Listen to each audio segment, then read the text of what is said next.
बिस्मिल्लाहिर्रहमानिर्रहीम अस्सलाम वालेकुम। आज हम बात करेंगे कि क्या पासपोर्ट एक्सपायर होने पर इकामा तजदीद होगा या नहीं होगा। जवाज़ात का कानून इस बारे में क्या कहता है। अगर आप भी इस हवाले से मालूमात हासिल करना चाहते हैं, इस वीडियो को मुकम्मल देखिए, चैनल को सब्सक्राइब कीजिए, बेल आइकॉन प्रेस कीजिए ताकि नई आने वाली वीडियोज़ आप तक पहुँचती रहें। सऊदी अरब महकमा पासपोर्ट एंड इमिग्रेशन, जिसे जवाज़ात भी कहा जाता है, जहाँ से तारकीन के इकामों का अजरा और तजदीद के अलावा खरूज उदा और खरूज नहाई जारी किया जाता है, उसके कानून के मुताबिक लाजमी है कि तारकीन के कारामद पासपोर्ट की एंट्री जवाज़ात के मरकज़ी सिस्टम में कराई जाए। तारकीन के इकामों की तजदीद के लिए वैलिड पासपोर्ट दरकार होता है।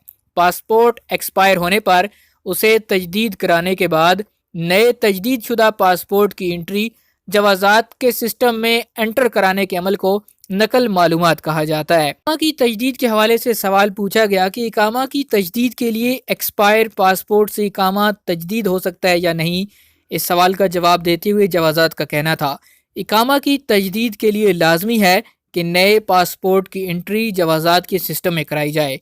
एक्सपायर पासपोर्ट पर इकामा की तजदीद नहीं कराई जा सकती। जवाज़ात के कंप्यूटर में एक्सपायर पासपोर्ट की सूरत में इकामा तजदीद की कार्रवाई अज खुद रुक जाएगी। ख्याल रहे, इकामा की तजदीद के लिए सबसे पहले मतलूबा मुद्दत के हिसाब से मुकर्ररा फ़ीस अदा की जाती है, जिसके बाद अबशर या मुकीम पोर्टल से तजदीद की कार्रवाई मुकम्मल की जाती है। फ़ीस अदा करने और तजदीद की कमांड देने पर भी इकामा की तजदीद न होने की सूरत में जवाज़ात के ऑटोमेटिक सिस्टम के ज़रिए इस बात की निशानदेही कर दी जाती है, यानी इकामा की तजदीद के लिए वैलिड पासपोर्ट का होना लाजमी है।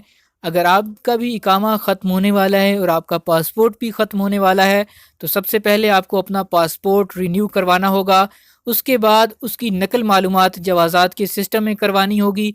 नकल मालूमात करवाने के बाद आपका इकामा तजदीद हो पाएगा। सऊदी अरब के हवाले से मज़ीद खबरों और न्यूज़ अपडेट्स के लिए चैनल MJH स्टूडियो को सब्सक्राइब कीजिए, बेल आइकॉन प्रेस कीजिए ताकि नई आने वाली वीडियोज़ के नोटिफिकेशन आप तक पहुँचते रहें।